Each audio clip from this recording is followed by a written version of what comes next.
ಒಂದಲ್ಲ ಒಂದು ಬೆಲೆಗಳನ್ನು ಏರಿಸೋ ಮುಖಾಂತರ ಜನಗಳಿಗೆ ಏನು ಭರವಸೆ ಕೊಟ್ಟಿದ್ರು. ನಾವು ಬಿ ಜೆ ಪಿಯ 40% ಹಣ ಲೂಟಿ ಮಾಡ್ತಾ ಇದ್ದಾರೆ, ಅದನ್ನು ಉಳಿಸಿ ಯಾವುದೇ ತೆರಿಗೆಗಳನ್ನು ಹಾಕದೆ 5 ಗ್ಯಾರಂಟಿಗಳನ್ನು ಕೊಡ್ತೀರಿ, ರಾಜ್ಯದ ಅಭಿವೃದ್ಧಿ ಒಂದು ರೀತಿ ಕರ್ನಾಟಕವನ್ನು ನಾವು ದೇವಲೋಕದ ಥರ ಮಾಡ್ತೀರಿ ಅಂತ ಹೇಳಿದರು. ಕಾಕಾ ಪಾಟೀಲು ಫ್ರೀ, ಮಹದೇವಪ್ಪ ಫ್ರೀ, ನನ್ನ ಹೆಂಡ್ತಿಗೂ ಫ್ರೀ, ನಿನ್ನ ಹೆಂಡ್ತಿಗೂ ಫ್ರೀ, ಈ ಥರದ್ದೆಲ್ಲ ಘೋಷಣೆಗಳು ಮಾಡಿದರು. ಮತ್ತು ಅವರ ಮ್ಯಾನಿಫೆಸ್ಟೋದಲ್ಲೂ ಅಷ್ಟೇ, ಅಂಗನವಾಡಿ ಇರ್ಬೋದು, ಆಶಾ ಕಾರ್ಯಕರ್ತರು ಇರ್ಬೋದು, ಸಾರಿಗೆ ಇಲಾಖೆ ನೌಕರರು ಇರ್ಬೋದು, ಪೆನ್ಷನ್ನಿದಾರರು ಇರ್ಬೋದು, ಎಲ್ಲರಿಗೂ ಭರಪೂರ ಭರವಸೆಗಳನ್ನು ಕೊಟ್ಬಿಟ್ಟಿದ್ರು. ಈಗ ಅವ್ರಿಗೆ 5 ಗ್ಯಾರಂಟಿ ಹಣವನ್ನು ಕೊಡೋಕ್ಕೆ ಆಗ್ತಾ ಇಲ್ಲ. ಪ್ರತಿ ತಿಂಗಳು ನಿಮ್ಮ ಮನೆ ಬಾಗಿಲಿಗೆ ಅಂತ ಹೇಳಿದ್ರು. ಪ್ರತಿ ತಿಂಗಳು ನಿಮ್ಮ ಮನೆ ಬಾಗಿಲಿಗೆ 2,000 ರೂಪಾಯಿ ಬರುತ್ತೆ ಅಂತ ಹೇಳಿದ್ರು. ಈಗ ಯಾರೋ ಮಂತ್ರಿ ಹೇಳ್ತಾನೆ, ಏನದು ಸ್ಯಾಲ್ರಿನ ಪ್ರತಿ ತಿಂಗಳು ನಿಮ್ಗೆ ಕೊಡೋಕ್ಕೆ ಅಂತ ದುರಾಂಕಾರವಾಗಿ ಮಾತಾಡ್ತಾರೆ. ಯಾವ್ಯಾವ ಎಲೆಕ್ಷನ್ ಬರುತ್ತೆ ನೋಡ್ತಾರೆ. MP ಎಲೆಕ್ಷನ್ನು, ಜಿಲ್ಲಾ ಪಂಚಾಯತಿ, ಈ ಥರ ಏನೇನು ಎಲೆಕ್ಷನ್ ಬರುತ್ತೋ ನೋಡ್ತಾರೆ. ಆ ಎಲೆಕ್ಷನ್ಗೆ ಮುಂಚೆ 3 ದಿನಕ್ಕೆ ಮುಂಚೆ ಈ ಹಣವನ್ನು ಬಿಡುಗಡೆ ಮಾಡೋವಂಥದ್ದು. ಅಂದರೆ ಎಲೆಕ್ಷನ್ಗೆ ನೋಟ್ ಕೊಟ್ಟಂಗೆ ಇರ್ಬೇಕು, ಇವ್ರಿಗೆ ಎಲೆಕ್ಷನ್ಗೆ ಲಂಚ ಕೊಡ್ತಾರ ಇರಬೇಕು. ಆ ರೀತಿ ದುರುಪಯೋಗವನ್ನು ಮಾಡ್ತಾ ಇದ್ದಾರೆ. ಇದರಿಂದ ಅವರ 5 ಗ್ಯಾರಂಟಿ ಸ್ಯಾಂಟಿಟಿ ಏನಿತ್ತು ಅದು ಮಣ್ಪಾಲ್ ಔಟಿದೆ. ಹಣ ಹೊಂದ್ಸೋಕ್ಕಾಗ್ತಾ ಇಲ್ಲ. ಈಗ ಅದಕ್ಕೆ ಕರ್ನಾಟಕದ ರಾಜ್ಯದ ಜನತೆ ಮೇಲೆ ಒಂದೇ ಬಾರಿ 70,000 ಕೋಟಿ ತೆರಿಗೆ. ಇವೆಲ್ಲ ಲೆಕ್ಕ ಮಾಡಿದ್ರೆ ಅವ್ರು ಹಾಕಿರುವಂಥ ತೆರಿಗೆ, ಹಾಲು, ಆಲ್ಕೋಹಾಲು, ಬಿಯರು, ಮೆಡಿಕಲ್ ಫೀಸು, ಆಸ್ಪತ್ರೆ ಫೀಸ್ಗಳು, ಸಾರಿಗೆ ದರ ಹೈಕ್ ಮಾಡಿರೋವಂಥದ್ದು, ಸ್ಟ್ಯಾಂಪ್ ಡ್ಯೂಟಿ 500% ರೈಸ್ ಮಾಡಿದ್ದಾರೆ. ಇಷ್ಟೂ ಕೂಡ ಲೆಕ್ಕ ಮಾಡಿದ್ರೆ ಸುಮಾರು 60,000 ರಿಂದ 70,000 ಕೋಟಿ ತೆರಿಗೆಗಳನ್ನು ತಲೆ ಮೇಲೆ ಹಾಕಿದ್ದಾರೆ. ಯಾವುದಕ್ಕೋಸ್ಕರ? 5 ಗ್ಯಾರಂಟಿಯ ದುಡ್ಡು ಕಟ್ಟಬೇಕಲ್ಲ, 65,000 ಕೋಟಿ. ಅದಕ್ಕೆ ಮ್ಯಾಚ್ ಮಾಡೋಕ್ಕೆ 65,000 ಕೋಟಿ ಏನು 5 ಗ್ಯಾರಂಟಿಗೆ ಹಣ ಬೇಕು, ಅಷ್ಟು ತೆರಿಗೆಗಳನ್ನು ಹಾಕ್ಬಿಟ್ಟಿದ್ದಾರೆ. ಈಗ ಅಂದರೆ 2,000 ರೂಪಾಯಿ ನಿಮ್ಮ ಮನೆಗೆ ಕೊಟ್ಬಿಟ್ಟು 5,000 ರೂಪಾಯಿ ವಸೂಲಿ ಜನಗಳಿಂದ, ಇನ್ನೂ ಹೆಚ್ಚು ವಸೂಲಿ. ಅಂದರೆ ಇವ್ರು ಕೊಟ್ಟಿದ್ದೇನು? ಇವತ್ತು ಡಿ ಕೆ ಶಿವಕುಮಾರ್ ಅವರು ಹೇಳಿದ್ದಾರೆ, ನಾವು ಬೆಲೆ ಏರಿಕೆ ಜನ ತಾಳಕ್ಕಾಗ್ತಾ ಇಲ್ಲ, ಅದಕ್ಕೆ ನಾವು 2,000 ರೂಪಾಯಿ ಕೊಟ್ಟು ನಾವು ಜನಗಳಿಗೆ ಸಮಾಧಾನವನ್ನು ಕೊಡ್ತಾ ಇದ್ದೀರಿ ಅಂತ ಹೇಳ್ತಾರೆ. ಅಲ್ಲಣ್ಣ, ನೀನು ಬೆಲೆ ಏರಿಕೆ ಮಾಡಲಿಲ್ಲ ಅಂದರೆ ನೀನು 2,000 ಕೊಡೋ ಪ್ರಮೇಯನೇ ಇರಲಿಲ್ಲಲ್ಲ. 2,000ದ ಅವಶ್ಯಕತೆ ಏನಿತ್ತು? ನೀನು ಕೊಡೋ ಅವಶ್ಯಕತೆ ಏನಿತ್ತು? 2,000 ರೂಪಾಯಿ ಒಂದು ಕಡೆ 5,000 ರೂಪಾಯಿ ಏರಿಕೆ, ಇನ್ನೊಂದು ಕಡೆ 2,000 ರೂಪಾಯಿ ನೀನು ಜನಗಳಿಗೆ ಕೊಡೋದು. ಇದು ಮೋಸ ಅಲ್ವಾ? ಸಿದ್ದರಾಮಯ್ಯನವರೇ, ನಿಮ್ಮ ಗ್ಯಾರಂಟಿಗಳು ಮೋಸದ ಗ್ಯಾರಂಟಿ. ಇದು ಈ ಮೋಸದಿಂದ ರಾಜ್ಯದ ಜನತೆಯನ್ನು ಒಂದು ರೀತಿ ಸುಲಿಗೆ, ರಾಜ್ಯದ ಜನಗಳನ್ನು ದರೋಡೆ, ಈ ಪದನೇ ನಾನು ಉಪಯೋಗ ಮಾಡ್ತಾ ಇದ್ದೀನಿ. ರಾಜ್ಯದ ಜನರ ಜೋಬಿನ ದರೋಡೆಯನ್ನು ನೀವು ಮಾಡ್ತಾ ಇದ್ದೀರ. ನಿಮ್ಮ ಗ್ಯಾರಂಟಿಗೋಸ್ಕರ ರಾಜ್ಯದ ಜನ ಇವತ್ತು ಕಷ್ಟದಲ್ಲಿ ಕಣ್ಣೀರನ್ನು ತೊಳೆಯುವಂಥ ಒಂದು ಪರಿಸ್ಥಿತಿಗೆ ದೂಡಿದ್ದೀರ. ಅದರ ವಿರುದ್ಧವಾದಂಥ ಜನಾಂದೋಲನ ಯಾತ್ರೆಯನ್ನು ನಾವು ಮಾಡ್ತಾ ಇದ್ದೀರಿ. ನೆನ್ನೆನೂ ಮೈಸೂರಲ್ಲಿ ಭಾಳ ಸಕ್ಸಸ್ಫುಲ್ ಯಾತ್ರೆ ಆಗಿದೆ. ಇವತ್ತು ನಾನು ಹೋಗ್ತಾ ಇದ್ದೀನಿ ಮಂಡ್ಯದಲ್ಲಿ, ಅದಾದಮೇಲೆ ಹಾಸನ ಮತ್ತು ಕೊಡಗು, ಇಷ್ಟು ಕಡೆ ನಾನು ಪ್ರವಾಸಕ್ಕೆ ಹೋಗ್ತಾ ಇದ್ದೀನಿ. ಒಟ್ಟಾರೆ ಈ ಸರ್ಕಾರ ಜನರ ವಿಶ್ವಾಸವನ್ನು ಈಗಾಗಲೇ ಕಳ್ಕೊಂಬಿಟ್ಟಿದೆ. ಯಾವಾಗ ಚುನಾವಣೆ ಬಂದಾಗ ಕೊನೆ ವರ್ಷಕ್ಕೆ ಆ್ಯಂಟಿ ಬರುತ್ತೆ, ರೂಲಿಂಗ್ ಪಾರ್ಟಿ ವಿರೋಧಿ ಅಲೆ ಬರುತ್ತೆ. ಈ ಸರ್ಕಾರಕ್ಕೆ ಬಂದು 1 ವರ್ಷದಲ್ಲೇ ಆ್ಯಂಟಿ ಅಲೆ ಶುರುವಾಗ್ಬಿಟ್ಟಿದೆ. ಒಟ್ಟಿನಲ್ಲಿ ಲೂಟಿ, ATM, ಕರ್ನಾಟಕ ಒಂದು ರೀತಿ ATM ಮಾಡ್ಕೊಂಡು ಡೆಲ್ಲಿಗೆ ಲೂಟಿ ಮಾಡಿ ತೊಗೊಂಡೋಗಿ ಡೆಲ್ಲಿಗೆ ಎಲ್ಲ ಹಣ ಸಂದಾಯ ಮಾಡಿ ಚೇರ್ಗಳು, ಒಬ್ಬರಿಗೆ ಕಾಂಗ್ರೆಸ್ ಅಧ್ಯಕ್ಷರ ಚೇರನ್ನು ಉಳಿಸ್ಕೊಡೋವಂಥ ಚಿಂತೆ, ಅದಕ್ಕೆ ಪೇಮೆಂಟು. ಇನ್ನೊಬ್ಬರಿಗೆ ಸಿ ಎಮ್ ಕುರ್ಚಿ ಉಳಿಸ್ಕೊಳೋ ಅಂಥ ಧಾವಂತನ, ಅದಕ್ಕೆ ಕೇಂದ್ರ ಸರ್ಕಾರಕ್ಕೆ ATM. ಒಟ್ಟಾರೆ ಇವರ ATM ಇಂದ ರಾಜ್ಯದ ಜನ, ಬಡವರು, ರೈತರು ಆತ್ಮಹತ್ಯೆಗಳ ದಾರಿಯನ್ನು ಹಿಡಿದಿದ್ದಾರೆ. ರೈತರ ಆತ್ಮಹತ್ಯೆ ಆಯಿತು, ಅಧಿಕಾರಿಗಳ ಆತ್ಮಹತ್ಯೆ ಆಯಿತು, ಪೊಲೀಸ್ ಅಧಿಕಾರಿಗಳ ಆತ್ಮಹತ್ಯೆ ಆಯಿತು, ಈಗ ಹಿಂದೂ ಕಾರ್ಯಕರ್ತರ ಕಗ್ಗೊಲೆ ನಡೀತಾ ಇದೆ. ಇದೆಲ್ಲ ಸಿದ್ದರಾಮಯ್ಯನವರ ಬಳುವಳಿ. ಅದರ ವಿರುದ್ಧವಾದಂಥ ಜನಾಂದೋಲನ ಯಾತ್ರೆಯನ್ನು ನಾವೆಲ್ಲ ಮಾಡ್ತಾ ಇದ್ದೀವಿ. ಸರ್, ಈಗ ನೀವು ಹೇಳ್ತೀರಿ ಸರ್ಕಾರದ ವಿರುದ್ಧ ದರ ಏರಿಕೆ ಆಗಿದೆ ಅಂತ ಹೇಳಿ ನೀವು ಇದು ಮಾಡ್ತೀರಿ. ಬಟ್ ಈಗ ನಿನ್ನೆ ಕೇಂದ್ರ ಸರ್ಕಾರ ಡೊಮೆಸ್ಟಿಕ್ ಗ್ಯಾಸ್ ಜೊತೆಗೆ ಉಜ್ವಲ ಗ್ಯಾಸ್ ಏನಿತ್ತು, ಇದರ ದರವನ್ನು ಕೂಡ ಏರಿಕೆ ಮಾಡಿದೆ. ನಿಮ್ಗೆ ಎಲ್ಲೋ ಒಂದ್ ಕಡೆ ಇದು ಹಿನ್ನಡೆ ಆಗಲ್ಲ ಸರ್? ನಿಮ್ಮನ್ನ ಮುಜುಗರಕ್ಕೆ ತರುವಂತ ಕೆಲಸಗಳಾಗಿಲ್ಲ ನೋಡಿ. ಗ್ಯಾಸ್ ಸಿಲಿಂಡರ್ದು 50 ರೂಪಾಯಿ ಏರಿಕೆಯನ್ನು ಮಾಡಿದ್ದಾರೆ. ಅದು ಆ ಥರದ ಹೊರೆ ಏನೂ ಆಗಲ್ಲ ಅಂತ ಅನಿಸ್ತತೆ. ಈಗಾಗಲೇ ಭಾಳ ಸಬ್ಸಿಡಿ ಕೊಡ್ತಾ ಇದ್ದಾರೆ, ಅದಕ್ಕೆ ಭಾಳ ಸಬ್ಸಿಡಿ, ಅತಿ ಹೆಚ್ಚಿನ ಸಬ್ಸಿಡಿ ಕೊಡ್ತಾ ಇರೋದು ಗ್ಯಾಸ್ ಸಿಲಿಂಡರ್ಗೆ ಕೇಂದ್ರ ಸರ್ಕಾರ ಕೊಟ್ಟಿದೆ. ನನಗೆ ಕಾಂಗ್ರೆಸ್ ಅವರು, ನಾನು ನೋಡಿದೆ ಅವರ ಒಂದು ಟ್ವೀಟನ್ನು, BJP ಅವರು ಪ್ರತಿಭಟನೆ ಮಾಡ್ತಾ ಇದ್ದಾರೆ ಅಂತ ಹೇಳಿದರೆ, ನಿಮ್ಮ MP ಗೆ ಹೇಳ್ರಿ, ಕೇಂದ್ರದ ಪಾರ್ಲಿಮೆಂಟ್ ಮುಂದೆ ಹೋಗಿ ಪ್ರತಿಭಟನೆ ಮಾಡೋಕ್ಕೆ ನಿಮ್ಮ MP ಗಳಿಗೆ ಹೇಳಿ. ಅವರೇನು ಕಳ್ಳೆಕಾಯಿ ತಿನ್ಕೊಂಡು ಕೂತಿದ್ದಾರೆ ಇಲ್ಲಿ ಕರ್ನಾಟಕದಲ್ಲಿ? ಅವ್ರಿಗೆಲ್ಲ ಹೇಳಿ, ಹೋಗಿ ಡೆಲ್ಲಿಯಲ್ಲಿ ಪ್ರತಿಭಟನೆ ಮಾಡಲಿ, ಡೆಲ್ಲಿ ಸರ್ಕಾರಿ ಕಚೇರಿಗಳ ಮುಂದೆ ಪ್ರತಿಭಟನೆ ಮಾಡಲಿ. ಅದಾಗಲ್ಲ, ಇಲ್ಲಿ ನಮಗೆ ಬುದ್ಧಿವಾದ ಹೇಳೋಕ್ಕೆ ಬರ್ತಾ ಇದ್ದಾರೆ. ಏರಿಕೆ ಆಗಿರೋವಂಥದ್ದು ಅಂತ ಏನು ಕಾಂಗ್ರೆಸ್ ಅವರು ದೂರ್ತಾ ಇದ್ದಾರೆ, ಅದು ನಮ್ಮ ಮೋದಿ ಸರ್ಕಾರ ಜನರ ಭಾವನೆಯನ್ನು ಅರಿತು ಎಷ್ಟು ಏರಿಕೆ ಕಡಿಮೆ ಮಾಡ್ಬೋದು ಅಷ್ಟು ಕಡಿಮೆಯನ್ನು ಮಾಡಿದ್ದಾರೆ. ಇದು ಒಂದು ರೀತಿ ರಾಜ್ಯ ಬಿಜೆಪಿ ನಾಯಕರಿಗೆ ಕೇಂದ್ರ ಸರ್ಕಾರ ಕಪಾಳ ಮೋಕ್ಷ ಮಾಡಿದೆ ಅಂತ CM DCM ಹೇಳಿದ್ದಾರೆ. ಅವ್ರಿಗೆ ಇನ್ನೂ ಹಳೆ ಸಿದ್ದರಾಮಯ್ಯ ಈಗಿರೋ ಹೊಸ ಸಿದ್ದರಾಮಯ್ಯನಿಗೂ ಭಾಳ ಡಿಫ್ರೆನ್ಸ್ ಇದೆ. ಅವರಿಗೆ ಮರು ಜಾಸ್ತಿ ಆಗ್ಬಿಟ್ಟಿದೆ. ಕರ್ನಾಟಕಕ್ಕೆಲ್ಲ ಏರಿಕೆ ಮಾಡಿರೋದು, ಇಡೀ ದೇಶಕ್ಕೆ ಏರಿಕೆ ಮಾಡಿರೋದು. ಅದನ್ನು ಅರ್ಥ ಮಾಡ್ಕೊಳ್ಳಿ ಅವರು. ಕರ್ನಾಟಕದ BJP ಕಪಾಳ ಮೋಕ್ಷ ಮಾಡೋದಲ್ಲ, ದೇಶದ ಜನದ ಒಂದು ಎಲ್ಲ ರಾಜ್ಯಗಳಿಗೂ ಇದು ಅಪ್ಲೈ ಆಗುತ್ತೆ. ನಮ್ಗೆ ಯಾಕೆ ಅವ್ರು ಕಪಾಳ ಮೋಕ್ಷ ಮಾಡೋದಿದ್ರೆ ಕಾಂಗ್ರೆಸ್ಗೆ ಮಾಡ್ತಾರೆ ಸರಿಯಾಗಿ. DK ಶಿವಕುಮಾರ್ ಹೇಳಿದ್ದಾರೆ ಸರ್, ಇವರು ಕೇಂದ್ರ ಸರ್ಕಾರದ ವಿರುದ್ಧ ಪ್ರತಿಭಟನೆ ಮಾಡೋದ್ರ ಮುಖಾಂತರ ಆಕ್ರೋಶ ಹೊರಹಾಕಲಿ BJP ಫ್ರೆಂಡ್ಸ್ ಅಂತ. ಇವ್ರೇನು ಕಳೆಕಾಯಿ ತಿನ್ಕೊಂಡು ಮನೆಗಿರ್ತಾರ? ಇವ್ರ MLAಗಳು ಎಲೆಕ್ಟ್ ಆಗಿರೋದೇನಕ್ಕೆ?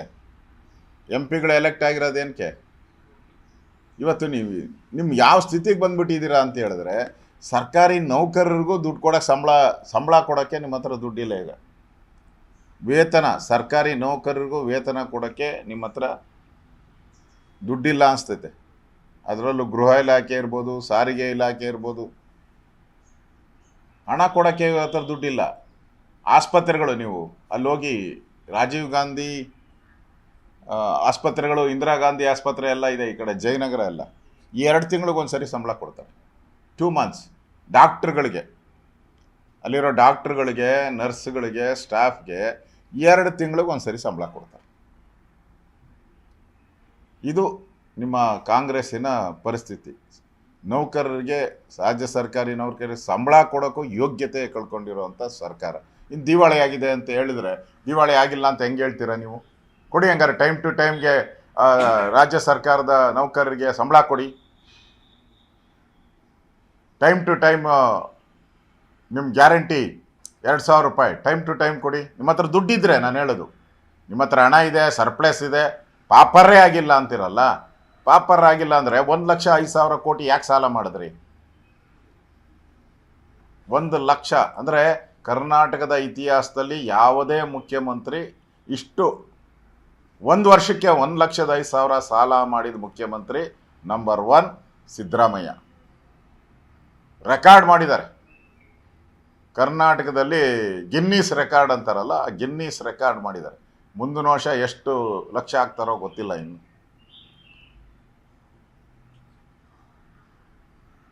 ಸರ್ ಇದ್ರದ್ದು ಹೋರಾಟಕ್ಕೆ ಸಂಬಂಧಪಟ್ಟಂಗೆ ಸಿದ್ದರಾಮಯ್ಯನವ್ರು ಹೇಳ್ತಾರೆ ವಿಜೇಂದ್ರ ಅವ್ರಿಗೆ ಪೇಮೆಂಟ್ ಸೀಟಲ್ಲಿ ಕೂತಿರುವಂಥವ್ರು ನೀವು ನಮ್ಮ ವಿರುದ್ಧ ಹೋರಾಟವನ್ನ ಮಾಡೋದಕ್ಕೆ ಮುಂದಾಗಿದ್ದೀರಿ, ಮೊದಲು ನೀವು ಭದ್ರ ಮಾಡ್ಕೊಳ್ಳಿ ಅನ್ನೋಂಥ ವಿಚಾರವನ್ನ ಹೇಳ್ತಾರೆ. ಅಂದ್ರೆ ಈ ಹೋರಾಟಕ್ಕೆ ಸಂಬಂಧಪಟ್ಟಂಗೆ ಅವರು ಕೂಡ ಅವರು ವಿರೋಧ ವ್ಯಕ್ತಪಡಿಸಿರುವಂತ ರೀತಿ ಹೀಗೆ. ಮೊದಲು ಸಿದ್ದರಾಮಯ್ಯ ಯಾವ ಮೆಂಟು ಅಂತ ಹೇಳ್ಬೇಕು. ಈಗ ಅವ್ರು ಯಾವ ಮೆಂಟು ಅಂತ, ಅವರು ಪೇಮೆಂಟ್ ತಾನೇ ಕೂತಿರೋದಲ್ಲಿ. ಈಗ ಡಿ ಕೆ ಶಿವಕುಮಾರ್ ಅವರ ಒಪ್ಪಂದದ ಪ್ರಕಾರ 2.5 ವರ್ಷ ಒಪ್ಪಂದ ಅವ್ರದ್ದಾಗಿರೋದು. ಅದನ್ನು ಯಾರು ಎಮ್ ಎಲ್ ಎ ಕೇಳಿದ್ರು ಹೇಳ್ತಾರೆ, ಕಾಂಗ್ರೆಸ್ ಎಮ್ ಎಲ್ ಎಗಳು. ಅಫಿಷಿಯಲ್ಲಾಗಿ ಹೇಳಲ್ಲ, ಅನ್ಅಫಿಷಿಯಲಾಗಿ ಹೇಳ್ತಾರೆ. ಕೆಲವರು ಅಫಿಷಿಯಲಾಗೂ ಹೇಳಿದ್ದಾರೆ. ಆ ದಾವಣಗೆರೆ ಎಮ್ ಎಲ್ ಎ ಅಫಿಷಿಯಲಾಗಿ ಹೇಳಿದ್ದಾರೆ, ಬಾಲಕೃಷ್ಣ ಅಫಿಷಿಯಲಾಗಿ ಹೇಳಿದ್ದಾನೆ. ಇವತ್ತು ರಿಪೀಟ್ ಮಾಡಿದ್ದಾರೆ ಶಿವಗಂಗಾ. ಹಾಂ, ಯಾರಿಂದಲೂ ತಪ್ಪಿಸೋದಕ್ಕೆ ಸಾಧ್ಯ ಇಲ್ಲ, ಡಿಸೆಂಬರ್ನಲ್ಲಿ D K Shivakumar C M ಅದೇ ಆಗ್ತಾರೆ. ಅದು ಫಿಕ್ಸ್ ಆಗಿದೆ. ಈಗ ಪೇಮೆಂಟ್ ಡಿ ಕೆ ಕರೆಕ್ಟಾಗಿ ಪೇಮೆಂಟ್ ಕೊಡ್ತಾರೆ. ನಿಯತ್ತು ಡಿ ಕೆ ATM ಮುಖಾಂತರ ಡೆಲ್ಲಿಗೆ ಕರೆಕ್ಟ್ ಪೇಮೆಂಟ್ ಕೊಡ್ತಾರೆ. ಅದಕ್ಕೆ ಅವರು ಚಾನ್ಸಸ್ ಜಾಸ್ತಿ. ಸಿದ್ದರಾಮಯ್ಯ ಟೈಮ್ ಟು ಈ ಗ್ಯಾರಂಟಿ ಕೊಡ್ತಾರಲ್ಲ, 3 ತಿಂಗಳಿಗೋ 4 ತಿಂಗಳಿಗೋ 6 ತಿಂಗಳಿಗೋ, ಹಂಗೆ ಸಿದ್ದರಾಮಯ್ಯ ಆ ಪೇಮೆಂಟು. ಅದಕ್ಕೆ ನೋಡೋಣ ಕೇಂದ್ರದ ಕಾಂಗ್ರೆಸ್ ನಾಯಕರು ಯಾವ ಪೇಮೆಂಟ್ನ ಅಕ್ಸೆಪ್ಟ್ ಮಾಡ್ತಾರೋ ಅಂತ. ತಿಂಗಳು ಬರೋ ಪೇಮೆಂಟ್ ಅಕ್ಸೆಪ್ಟ್ ಮಾಡ್ತಾರಾ, ಇಲ್ಲ 5 ತಿಂಗಳಿಗೆ 6 ತಿಂಗಳು ಬರೋ ಪೇಮೆಂಟ್ ಅಕ್ಸೆಪ್ಟ್ ಮಾಡ್ತಾರೆ. ಒಟ್ಟಾರೆ ಸಿದ್ದರಾಮಯ್ಯ ಕುರ್ಚಿ ಉಳಿಸ್ಕೊಳಕ್ಕೋಸ್ಕರ ಅವ್ರ ಕುರ್ಚಿ ಭದ್ರ ಮಾಡ್ಕೊಳ್ಳಿ. BJP ಕುರ್ಚಿನ ನೋಡೋದ್ರ ಬದಲು ಫಸ್ಟ್ ನಿಮ್ಮ ಕುರ್ಚಿ ಭದ್ರ ಮಾಡ್ಕೊಳ್ಳಿ. ನಾವಿವತ್ತು ಕರ್ನಾಟಕದ ಜನತೆಗೆ ಕಾಂಗ್ರೆಸ್ MLAಗಳಿಗೆ ಕರ್ನಾಟಕದ ರಾಜ್ಯದ ಕರಿಮಣಿ ಮಾಲೀಕ ಯಾರಯ್ಯ, ಇವತ್ತು ಯಕ್ಷ ಪ್ರಶ್ನೆನೇ. ಪ್ರತಿದಿನ ಮಾಧ್ಯಮದಲ್ಲಿ ಡಿ ಕೆ ಶಿವಕುಮಾರ್ ಇವತ್ತು ನೆನ್ನೆ ಹಿಂದುಳಿದ ವರ್ಗದವ್ರನ್ನೆಲ್ಲ ಒಂದು ಸಮಾವೇಶ ಮಾಡೋಕ್ಕೆ ಮಾಡಿದ್ದಾರೆ. ಅಂದರೆ ಸಿದ್ದರಾಮಯ್ಯನ ಇಳಿಸೋಕ್ಕೆ ಹಿಂದುಳಿದವರ ಬೆಂಬಲ ನನಗಿದೆ ಅಂತ ತೋರ್ಸೋಕ್ಕೆ ಮಾಡ್ತಾ ಇದ್ದಾರೆ. ಯಾಕೆ ಮಾಡ್ತಾ ಇದ್ದಾರೆ? ಫಸ್ಟು ಸಿದ್ದರಾಮಯ್ಯನವರೇ, ಫಸ್ಟ್ ನಿಮ್ಮ ಕುರ್ಚಿ ಕರೆಕ್ಟಾಗಿ 4 ಕಾಲುಗಳಿದೆಯಲ್ಲ, ಆ ಕಾಲುಗಳನ್ನ ಕರೆಕ್ಟಾಗಿ 4 ಕಾಲುಗಳನ್ನ ಉಳಿಸ್ಕೊಳ್ಳಿ. ಬೇರೆಯವರ ಪಾರ್ಟಿ ಬಗ್ಗೆ ಮಾತಾಡೋವಂಥ ನೈತಿಕತೆ ನಿಮ್ಗೆ ಯಾವುದೇ ಇಲ್ಲ. ಫಸ್ಟು ನಿಮ್ಮ ಕುರ್ಚಿ, ನಿಮ್ಮ ಪಾರ್ಟಿಯಲ್ಲಿ ನಡೀತಾ ಇರೋವಂಥ ಇದಿರ್ಬೋದು, ಚಿನ್ನದ ಕಳ್ತನ ಕೇಸು ಮುಚ್ಚಾಕ್ಬಿಟ್ರಿ. ರಾಜಣ್ಣ ಅವ್ರದ ಹನಿ ಟ್ರ್ಯಾಪ್ ಮುಚ್ಚಾಕ್ಬಿಟ್ರಿ. ಮೊನ್ನೆ ಕೊಡಗಲ್ಲಿ ನಮ್ಮ ಕಾರ್ಯಕರ್ತರನ್ನ ಆತ್ಮಹತ್ಯೆ ಕೇಸು, ಅದನ್ನು ಮುಚ್ಚಾಕೈತಿ. ಎಲ್ಲ ಮುಚ್ಚಾಕದೇ ನಿಮ್ಮ ಸ್ಕೀಮು. ಮುಚ್ಚಾಕ್ಬಿಟ್ರಿ. ಮುಚ್ಚಾಕೋದ್ರಲ್ಲಿ ನೀವು ನಿಸ್ಸೀಮ್ ರಾವ್ಟಿದ್ದೀರ ಈಗ ಕಾಂಗ್ರೆಸ್ ಅವರು. ಬಿಜೆಪಿ ಜೆಡಿಎಸ್ ನಾಯಕರ ನಡುವೆ ಸಮನ್ವಯತೆಗಾಗಿ ಸಮನ್ವಯ ಸಮಿತಿ ರಚನೆ ಮಾಡಬೇಕು ಅನ್ನೋ ನಿಖಿಲ್ ಕುಮಾರಸ್ವಾಮಿ, ಸುರೇಶ್ ಬಾಬು ಮಾತಿಗೆ ನಿಮ್ಮ ಪಕ್ಷದ ಮಾಜಿ ಮುಖ್ಯಮಂತ್ರಿ ಸದಾನಂದ ಗೌಡರು ಕೂಡ ಧ್ವನಿಗೂಡಿಸಿದ್ದಾರೆ. ಸಮನ್ವಯ ಸಮಿತಿ ರಚನೆ ಮಾಡಬೇಕು. ಇಲ್ಲ, ಅದನ್ನು ನಾನು ಕುಮಾರಸ್ವಾಮಿ ಅವ್ರ ಜೊತೆ 2 ದಿನದಿಂದ ಮಾತಾಡಿದ್ದೀನಿ. ನಾನು ನಮ್ಮ ಕೇಂದ್ರದ ನಾಯಕರ ಗಮನಕ್ಕೆ, ವಿಧಾನಸಭೆ ಒಳಗಡೆ ನಾವು ಪ್ರತಿ ಹೋರಾಟಕ್ಕೂ ನಾವು 1 ವಾರಕ್ಕೆ ಮುಂಚೆನೇ JDS ಮತ್ತು BJP ಸಭೆಯನ್ನು ಮಾಡ್ತೀವಿ. ಪ್ರತಿ ವಿಧಾನಸಭೆ ಅಧಿವೇಶನ ನಡೆಯುವಾಗ ಮಾಡ್ತೀವಿ. ಮತ್ತು ವಿಧಾನಸಭಾ ಅಧಿವೇಶನದ ಒಳಗಡೆ ನಾವು ಏನೇ ಡಿಸಿಷನ್, ವಾಕೌಟ್ ಮಾಡಬೇಕಾಗಿರಲಿ, ಧರಣಿ ಮಾಡಬೇಕಾಗಿರಲಿ, ಎಲ್ಲನೂ ಕೂಡ JDSನ ನಾಯಕರ ಜೊತೆ ಚರ್ಚೆ ಮಾಡಿ. ಮೊನ್ನೆ ರಾಜಭವನ್ಗೆ ಹೋದ್ರಿ, ಎಲ್ಲ ನಮ್ಮ JDS ನಾಯಕರು ಎಲ್ಲರೂ ಕೂಡ ಬಂದಿದ್ದರು. ಕುಮಾರಸ್ವಾಮಿ ಅವ್ರ ಜೊತೆ ನಿರಂತರ ಸಂಪರ್ಕ ಇಟ್ಕೊಂಡು ನಾವು ಮಾಡ್ತಾಯಿದ್ದೀವಿ.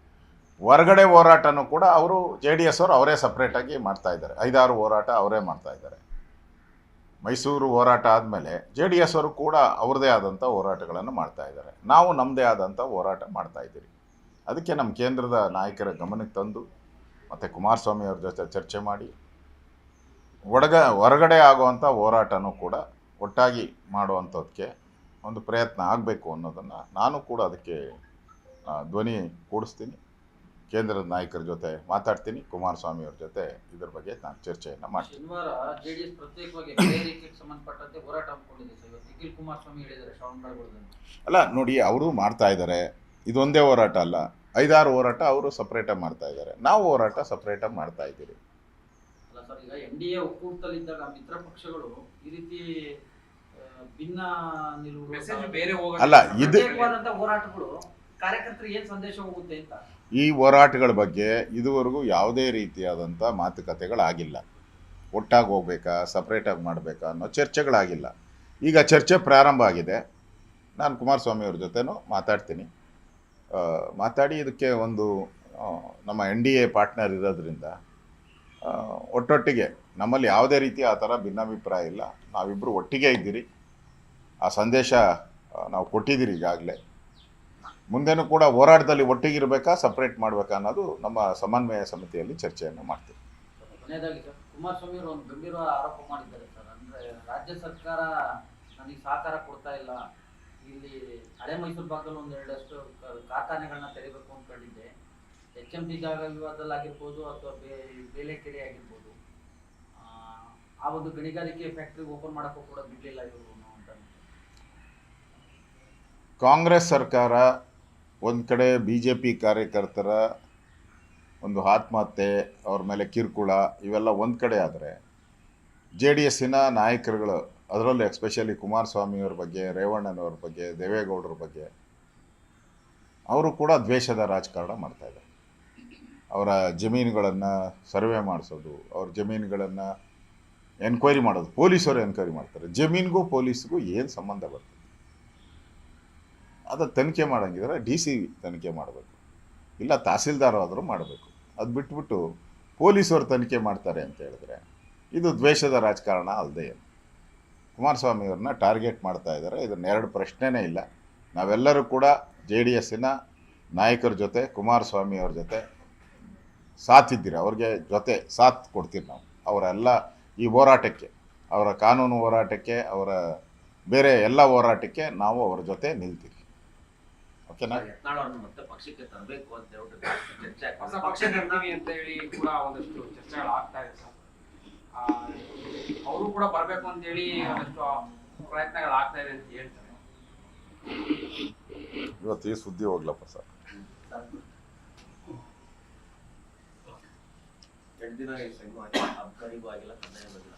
ಏನು ಹೌದಾ? ಇನ್ನೊಂದಿದೆ ಸರ್, ಇದು ಅಬ್ಕಾರಿ ಭ್ರಷ್ಟಾಚಾರಕ್ಕೆ ಸಂಬಂಧಪಟ್ಟಂತೆ ಇನ್ನೊಂದು ಆಡಿಯೋ ನಡೀತಾ ಇದೆ. ಯಾವುದು ಇವತ್ತಾಯ್ತಾ? ಏನು ಗೊತ್ತಾ?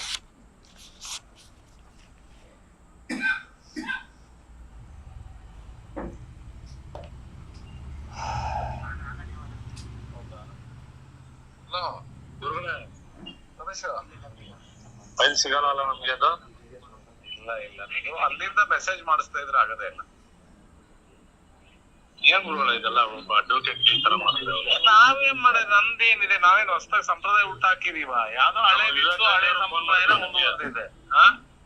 ನಮ್ಮ ಪ್ರೆಸಿಡೆಂಟ್ ವಿವೇಕ್ ರೆಡ್ಡಿ ಅವರು ಫೋನ್ ಮಾಡಿದ್ರು. ಇಲ್ಲ ಅವೆಲ್ಲ ಈಗ ನೋಡಿ, ನಿಮ್ಗೆ ಲಾಸ್ಟ್ ಟೈಮ್ 2 ಮಾಡ್ಕೊಟ್ಟಿದೀವಿ ರಮೇಶ್. ಸರ್ ನಾನ್ ಲಾಸ್ಟ್ ಟೈಮ್ ಕೊಟ್ಟಿದ್ದೀನಿ. ನಂದು 50% ಮಾಡಿ ತಗೊಳ್ಳಿ ಅಂತ ಹೇಳ್ತಾ ಇದೀನಿ ನಾನು ಅಷ್ಟೇ. ಕೊಡೋಣ ಅಂತ ಹೇಳ್ತಾರಲ್ಲ ಸರ್.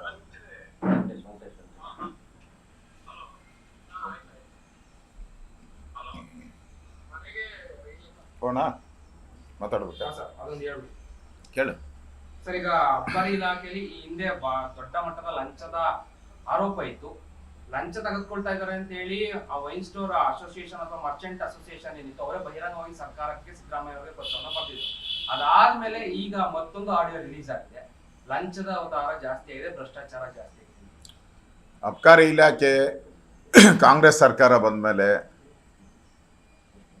ಲೂಟಿ ಮಾಡೋ ಅಂಥ ಇಲಾಖೆ ಆಗೋಗ್ಬಿಟ್ಟಿದೆ.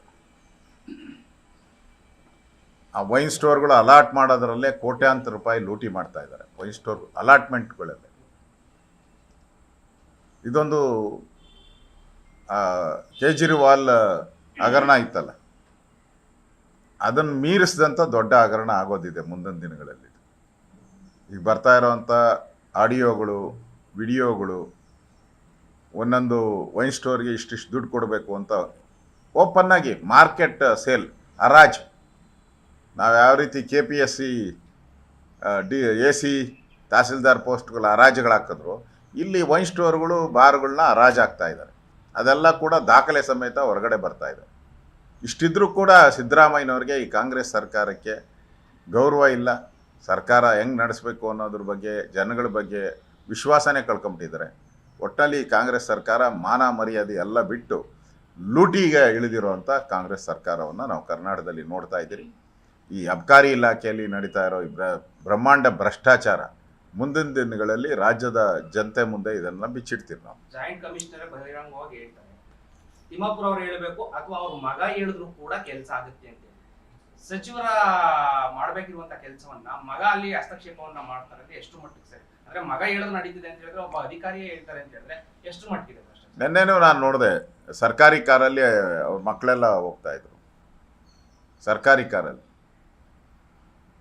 ಇಲ್ಲಿ ಮಂತ್ರಿಗಳ ಮಕ್ಕಳು ಉಸೂಲಿಗೆ ಇಳಿದ್ಬಿಟ್ಟಿದ್ದಾರೆ. ಇದೆಲ್ಲ ಅಲ್ಲಿ ಆಡಿಯೋದಲ್ಲಿ ಬಂದಿದೆಯಲ್ಲ, ಮಂತ್ರಿ ಹೇಳಬೇಕು ಇಲ್ಲ ಅಂದರೆ ಅವ್ರ ಮಗ ಹೇಳಬೇಕು ಅಂತ ಆಡಿಯೋದಲ್ಲಿ ಬಂದಿರೋದ್ರಿಂದ ಇದಕ್ಕಿಂತ ಇನ್ನೇನು ಸಾಕ್ಷಿ ಬೇಕು ಸರ್ಕಾರಕ್ಕೆ? ಮಾನ ಮರ್ಯಾದೆ ಇದ್ದರೆ ಈ ಸರ್ಕಾರಕ್ಕೆ ರಾಜೀನಾಮೆ ಕೊಟ್ಟು ಹೋಗಬೇಕು. ಇಲ್ಲ ಮುಖ್ಯಮಂತ್ರಿಗಳು ಆ ಥರ ಭಾಳ ಏನು ಆನೆಸ್ಟು ಅಂತಾರಲ್ಲ, ಇಂಥ ಮಂತ್ರಿನ ಯಾಕೆ ಇಟ್ಕೊಂಡಿದ್ದೀರಾ? ರಾಜೀನಾಮೆ ತಗೊಳ್ಳಿ ಇಂಥ ಮಂತ್ರಿಯಿಂದ ರಾಜೀನಾಮೆ ಪಡೀರಿ. ಓಕೆ,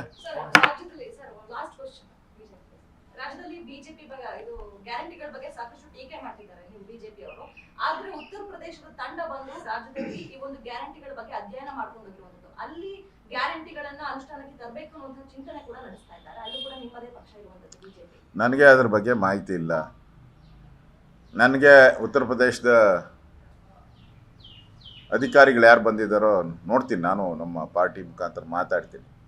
ಇಲ್ಲಿ ಈ ಗ್ಯಾರಂಟಿಗಳು ಜನರನ್ನು ಕೊಳ್ಳೆ ಹೊಡೆಯುವಂಥ ದಾರಿಗೆ, ಕೊಳ್ಳೆ ಹೊಡೆಯೋಕ್ಕೆ ಗಂಡನತ್ತ ಕೊಳ್ಳೆ ಹೊಡೆದು ಹೆಂಡ್ತಿ ಕೊಡುವಂಥ ಸ್ಕೀಮ್ಗಳಿದೆಲ್ಲ, ಅದನ್ನು ನಾವು ಅವ್ರಿಗೆ ತಿಳಿಸಿ ಹೇಳ್ತೀವಿ. ನಾವು ಇದು ಬೋಗಸ್ ಗ್ಯಾರಂಟಿ ಅಂತ ನಾವು ತಿಳಿಸಿ ಹೇಳ್ತೀವಿ. ಜಿ ಕನ್ನಡ ನ್ಯೂಸ್ ಈಗ ನಿಮ್ಮ ಮನೆಯಲ್ಲೇ ನೋಡಿ, ಎಲ್ಲ ಕೇಬಲ್ಗಳಲ್ಲಿ ಈಗ ಲಭ್ಯ. ನಿಮ್ಮ ನೆಚ್ಚಿನ ಜಿ ಕನ್ನಡ ನ್ಯೂಸ್ ಈಗ ಸನ್ ಡೈರೆಕ್ಟ್ ನಲ್ಲಿ number 292, Tata play number 1664, Jio TV number 1334, NXT digital number 30, in cable number 30, city networks 51, U digital number 162, GTPL number 17, Rockline telecommunications number 42, Shri Basaveshwara cable number 168, rural cable network 60, Vinayaka digital 57, Abhishek cable 821, city channel 53, Siddeshwara cable network 57, V4 digital Infotech 628, Surya digital networks 53, Gajanan digital number 836, Malnad Infotech Private Limited number 56, Metrocast number 830, Victory Digital number 167ರಲ್ಲಿ ನೋಡಿ ಆನಂದಿಸಿ.